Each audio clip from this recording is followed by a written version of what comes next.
So as I was saying before, I'm Kyle Simpson. I'm a JavaScript architect. I do a lot of web performance optimization, things of that nature. We're going to be talking today about HTML5 and JavaScript, and I'm going to call those HTML5 and friends, because I actually don't really care what label you put on it or what spec it's in. The point is that HTML5 is sort of ushered in this open thing. I have a book that has several chapters about things that we're talking about today. This talk goes more in depth from what the book is, but if you want to go and reference that, AuthD is a discount code. It'll get you 50% off of that book. So if you're interested, go grab that. All right, today the talk that I'm going to give is about building a game. This is not a talk about game mechanics or anything like that. We're going to focus on the raw underlying HTML5 JavaScript APIs that I weave together. I was tired, even in the book, I was tired of having each of these different APIs represented by these small little toy examples, and I wanted one coherent application that I could build from scratch and weave in all these different advanced APIs together. And this game is what I came up with. So it is not, like I said, it's not a talk about how great my game mechanics are. But this game's called We Puzzle It. It is a multiplayer online puzzle solving game. You upload images, it slices them up into tiles, and then you compete and cooperate with each other to get the tiles in the right spot to solve the jigsaw puzzle. Get points for how quickly you do so. And so we will, later on, you'll be able to see that, and hopefully, if the Wi-Fi holds up, we'll be able to play it.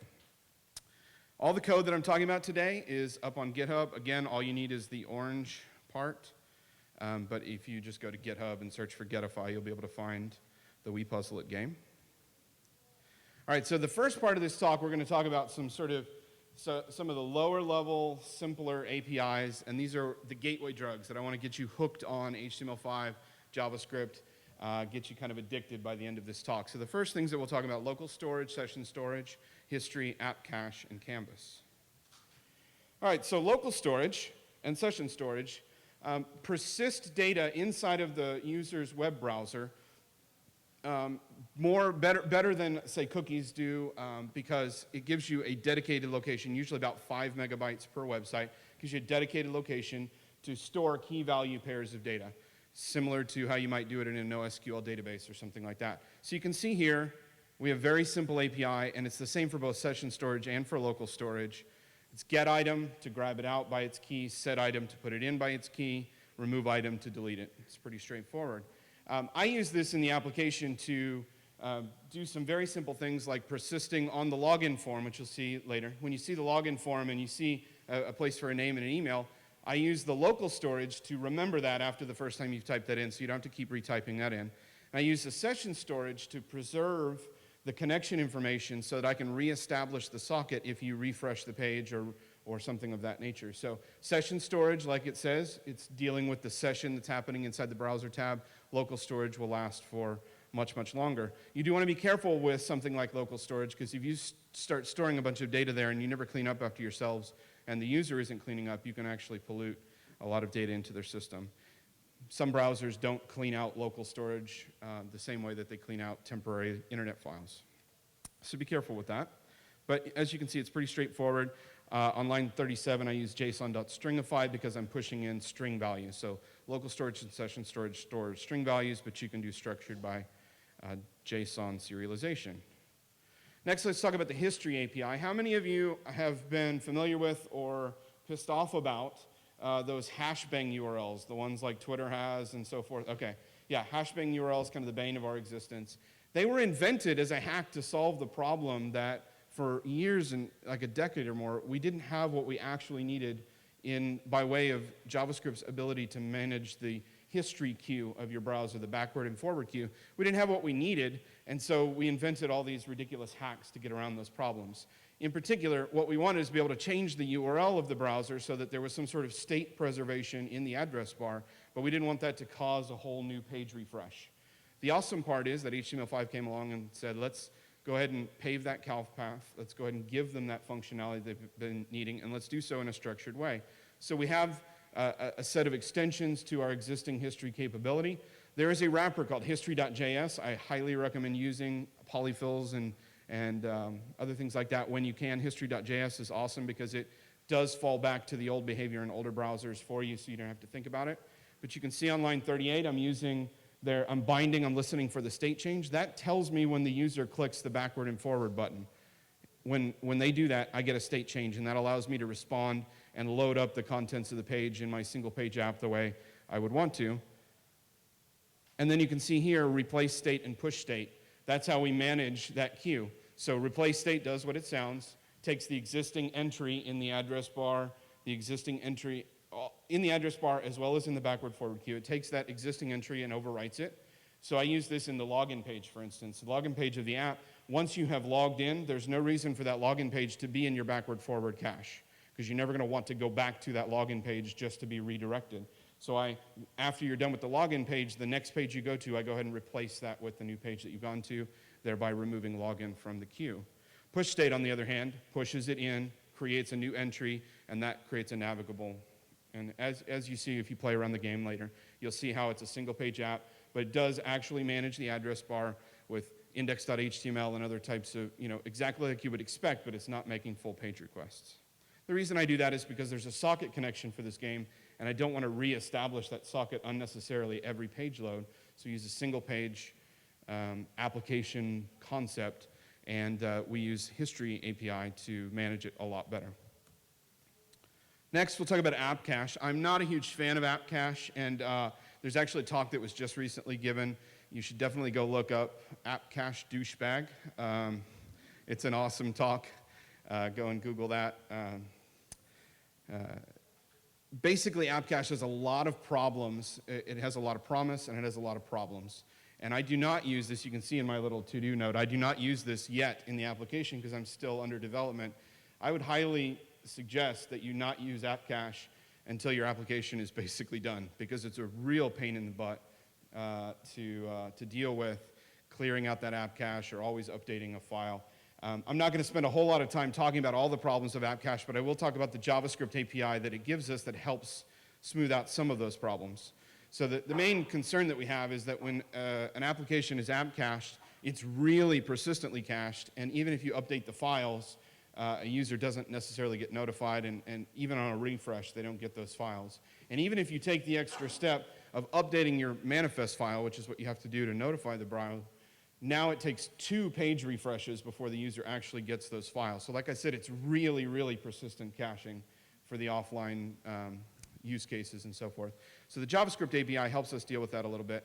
Inside of the running of the page, and I might hook this up on an interval in my application, or you may have it as an on-demand button, but inside, I can tell the browser, go and ask if the manifest file is updated. And if it has been updated, go ahead and fetch all those contents in the background. And then I can listen for when that update finishes, and I can prompt the user and say, hey, there's new files. Would you like to go ahead and refresh so we get those new files? So that smooths things out to 1 page refresh instead of the ugly 2 that users normally have to do. Canvas. This is a screenshot of a part of the game, and what I want you to notice, it's maybe hard to see for some of you in the back, but what I want you to notice is the slight grid effect that I have overlaid on top of this image, this creepy clown that I've uploaded. I have a difficulty selector down at the bottom, and so if you select hard, it makes smaller tiles and more of them. But I wanted an effect to overlay the grid on top of the image to show you where those slices are going to be made, but I didn't want to do so in sort of the ugly way of just drawing lines. And Canvas gave us a couple of interesting advanced features to allow us to accomplish that. So we'll take a look at that code. The first thing is that I can take an image inside of an image element, or, well, basically inside of an image element, or a canvas element, or a video element, but I can draw that image into a canvas using the draw image command.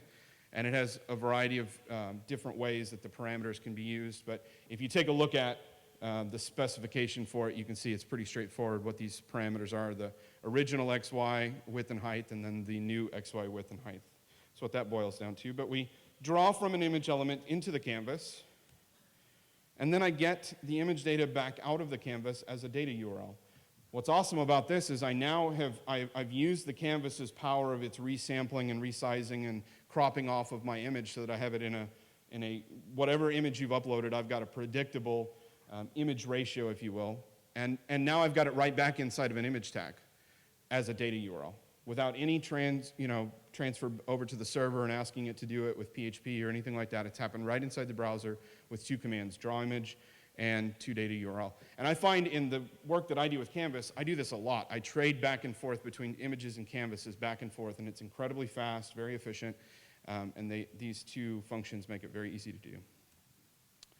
The next thing is I wanted to, so now that I've got a predictable image, now I want to be able to draw that grid. So the first thing is I can't actually use lines because I'm going to use clipping masks, and in Canvas, unfortunately, a line can't participate in a clipping mask. But if I do a rectangle that's the shape of a line, just 2 pixels wide, then it will participate in a clipping mask. You can see I don't have an arrow to it, but on line 349, context.clip. So what I've done is drawn the grid and made the grid a clipping mask. And then I set a global composite operation to lighter and a global alpha to 0.7. And then I draw that image back onto itself twice on top of that grid mask. So it only lightens the areas where the grid was clipped and not the rest of the image. And that's how I achieve that effect of overlaying the grid on top of the image. Another way that I use Canvas is I take the big image that you've uploaded and I slice it up. And I didn't want to do a bunch of JavaScript on the server necessarily for that, although there are ways to do that in Node. You can use a Canvas emulator on Node, and I could have done it there. But I've got Canvas inside of the browser. You've already uploaded it locally into the browser, so why not go ahead and do all the slicing inside of the browser? So that's what I do. You can see here that these are the tiles once you're starting to play the game. These are the tiles of the image already sliced up. But these are all image elements. They're not individual Canvas elements. So how do I get all the individual data URIs for those? And unsurprisingly, I just use draw image. I loop through and grab all those tiles one at a time from the original Canvas into image elements. So it's pretty straightforward and it gives you a lot of power, and then I push it right back in, creating image elements using the toData URL. As I said, you do a lot of trading back and forth, at least in my coding patterns. Okay, so that's kind of an introduction to some of the maybe more basic stuff that HTML5 JavaScript gives us. Now we're really going to get addicted to some hardcore stuff. This is the part that I really have the most fun with. So we're going to take a look at drag and drop. That's native drag and drop. Of course, you can always still emulate, and sometimes you do have to. We've got local file access. That's reading local files. We've got XHR2, which is a whole bunch of extensions. The one we'll talk about is actually being able to upload the file contents directly using an AJAX request. WebSockets using Socket.io, and then web workers. So native drag and drop allows you to take an element and say, this element is draggable, and I want you to be able to drag it around the page. That's not particularly interesting, and we've had that for a decade.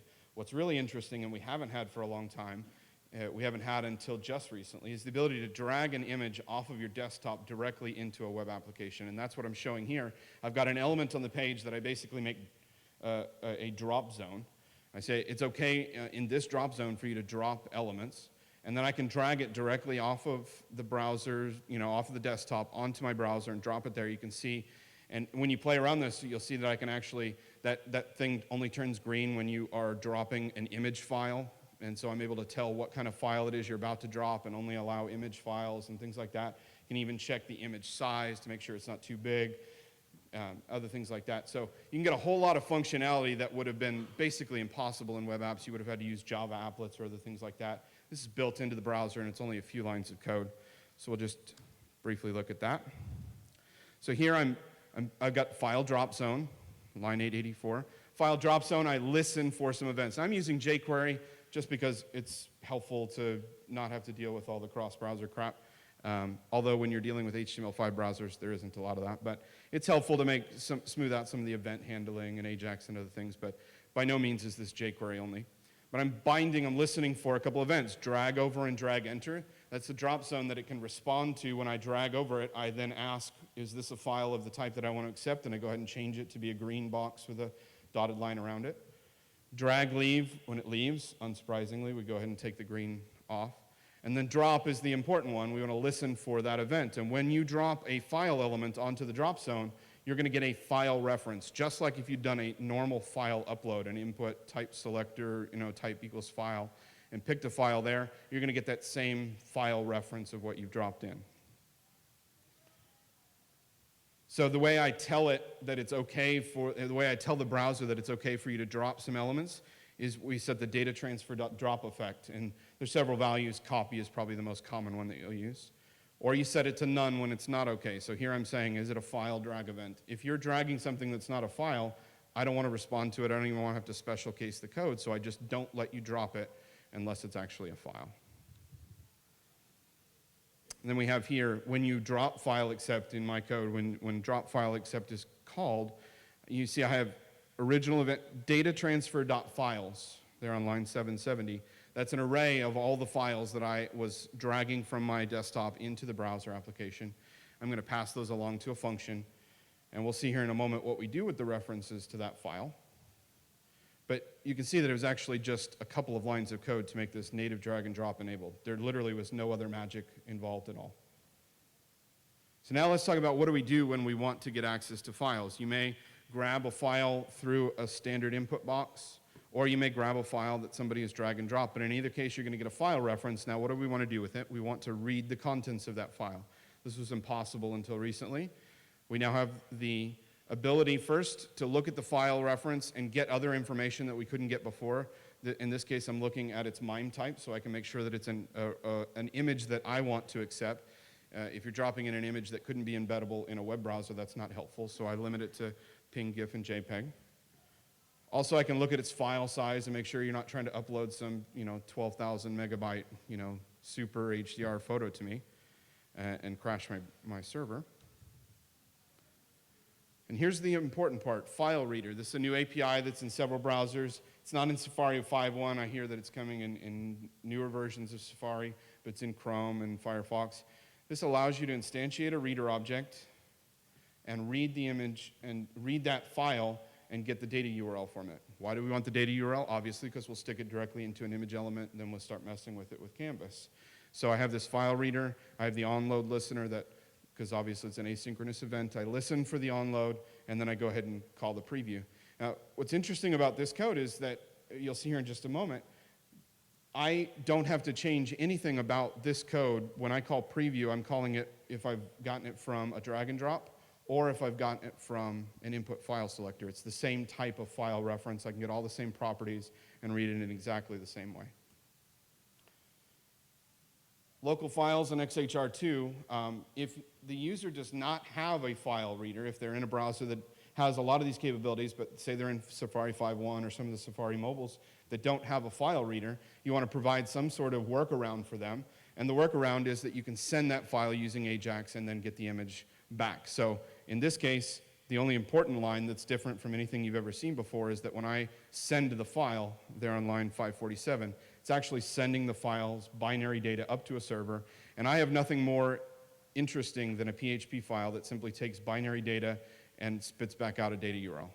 So I have a data URL either from my server or from the file reader API, but in both cases, once I have that data URL, I can do all those Canvas things we just talked about. File reader is incredibly powerful, and it's the first step in a whole new set of things we're going to be able to do with local files. Chrome is experimenting with local file systems, literally being able to create a virtual file system directly on the system, on the user system, and manage files and folders and all kinds of things like that, sandboxed away from any of the rest of their stuff, so it's secure, but you really get a full, powerful API through some of these things. So local files are really getting cool in HTML5 JavaScript. So, are we getting addicted yet? I hope you guys are getting interested in some of this really cool stuff.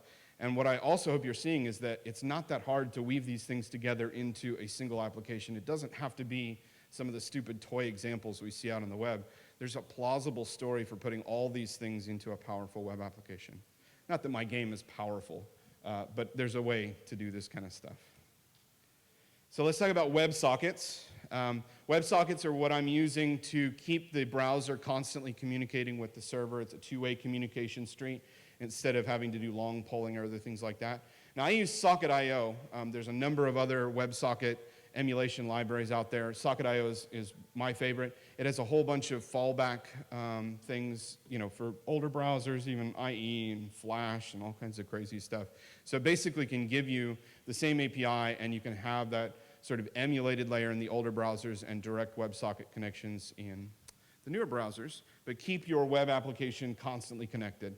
That will allow your server to update things that the browser has not asked for yet. So it's a two-way communication channel, sort of that push notification, if you will.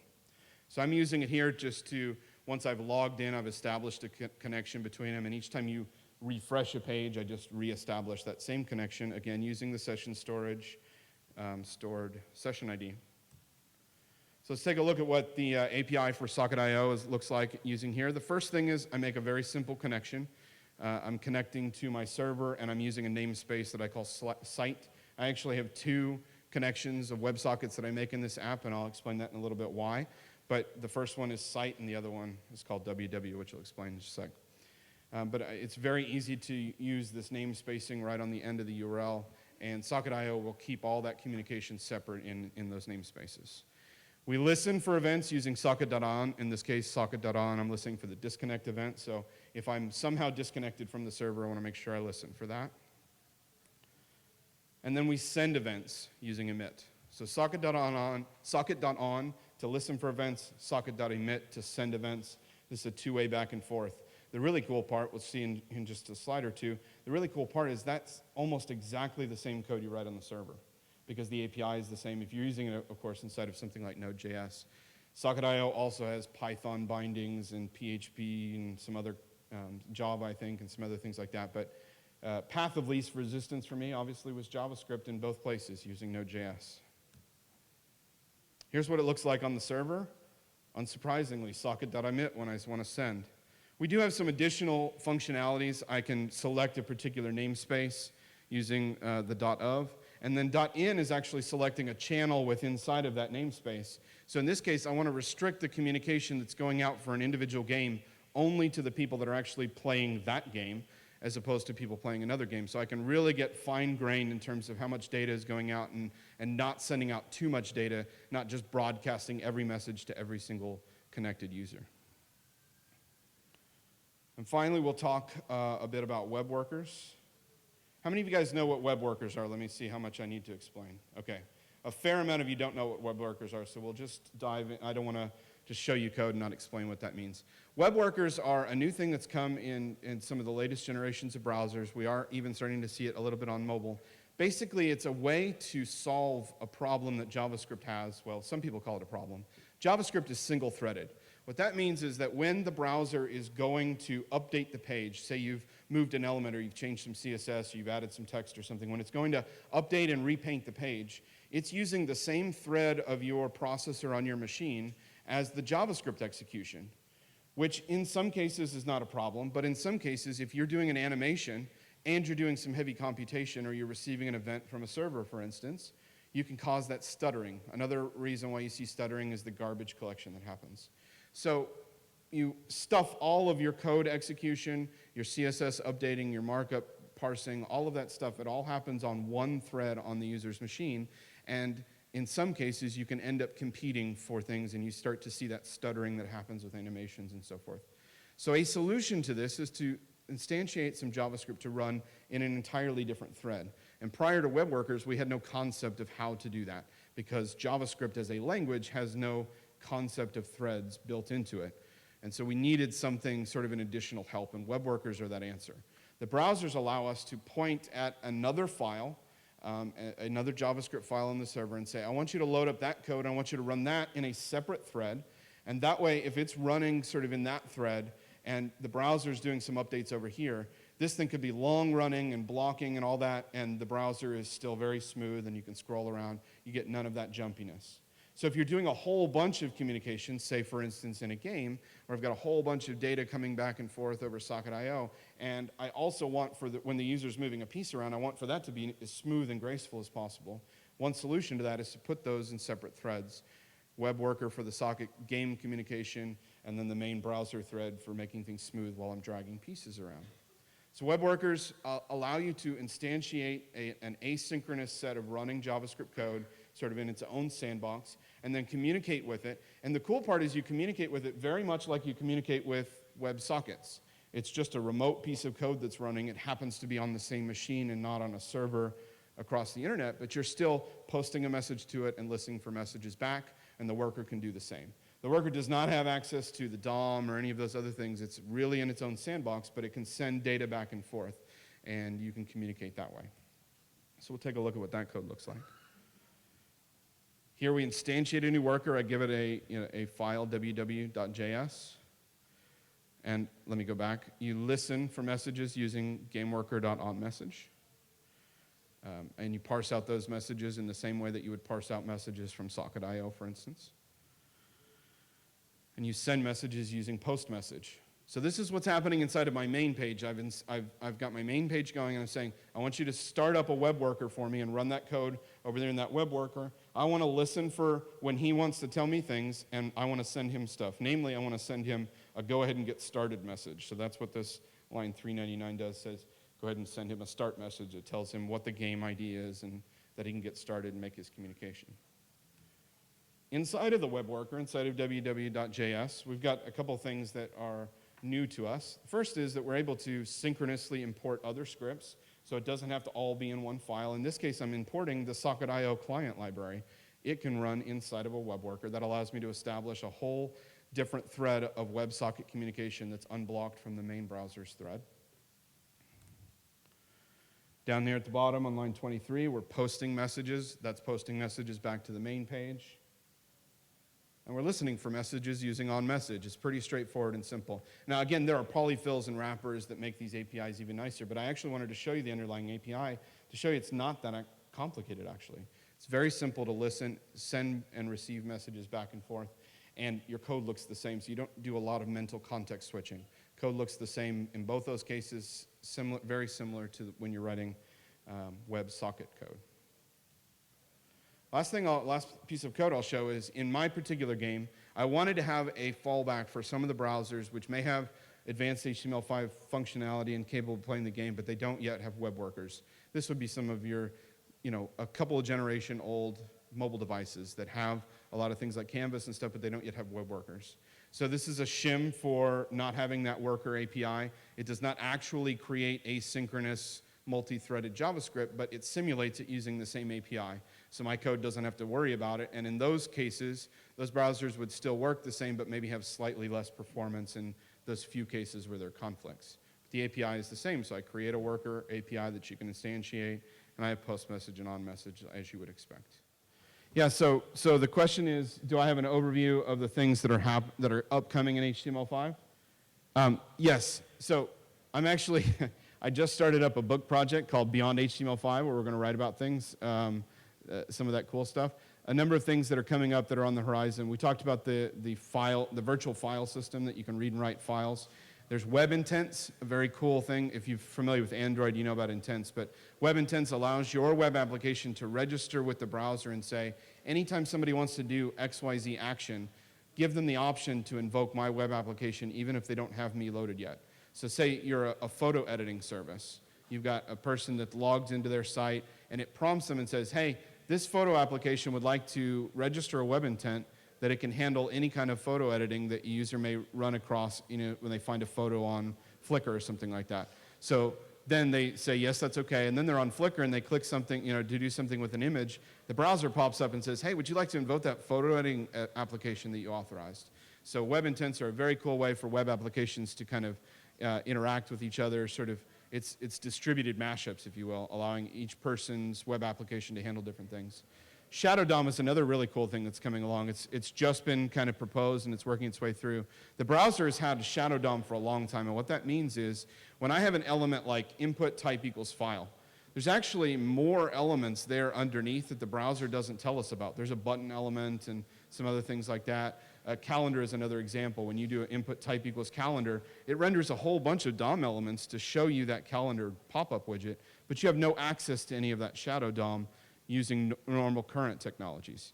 The Shadow DOM sort of proposals that are coming along are going to allow you to be able to access some of that stuff in some interesting ways, targeting it with CSS and things like that. But you're also going to be able to create your own tag types with your own Shadow DOM. So you can push up a tag type that when it sees that in the markup, it knows that this is the DOM you want it to build, and this is all the JavaScript code that you want to associate with that element. And then inside of your markup, you can simply say, tag foobar, and it invokes the foobar.js and creates that Shadow DOM, and it works exactly like native elements do. So it's giving us that very cool functionality that we have to go and create all those elements ourselves, and then we have to make sure, we have to be very careful that through CSS targeting that other things on the page don't affect that.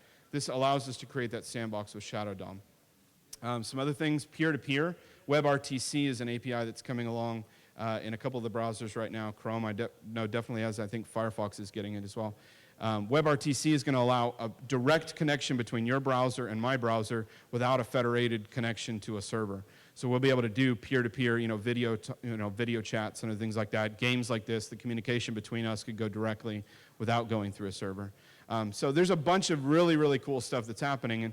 And I would say this, it's not particularly useful to try to put labels on things and say, well, that's HTML5 and that's HTML6. That's a stupid label. That's just marketing buzzwords.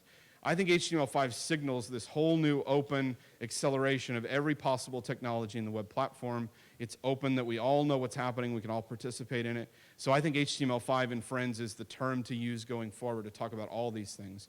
But there's definitely a lot of very cool stuff that we don't even fully know how it's going to work yet, but we know it's coming. We know these browser vendors and specifications are really trying to experiment. And that doesn't even scratch the surface of the cool stuff that they're thinking about for CSS4. Some really amazing stuff there. So there's a bright future. Even the cool stuff that we talked about today, which is kind of more fully baked and you can actually build applications on it. It'd be hard to build an application entirely around something like web intents yet because it's only in a very experimental version of Chrome. But as an example, the social sharing company AddThis, I don't know if any of you guys saw, but they just released an update to their service that uses web intents for browsers that have it. So now when you are on a site, you don't even have to click and add this button. It'll just say, would you like to go ahead and share this with Facebook? Because it can register that for you. So there's some very cool stuff that's happening. The web applications that we know today are going to be entirely unlike what we see even a year or two from now. So good question. So just any other questions?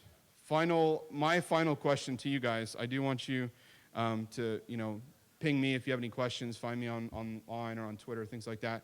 But I do hope that you will go away from this believing that HTML5 and JavaScript is something you practically can use right now. Thanks for having me. I appreciate it very much.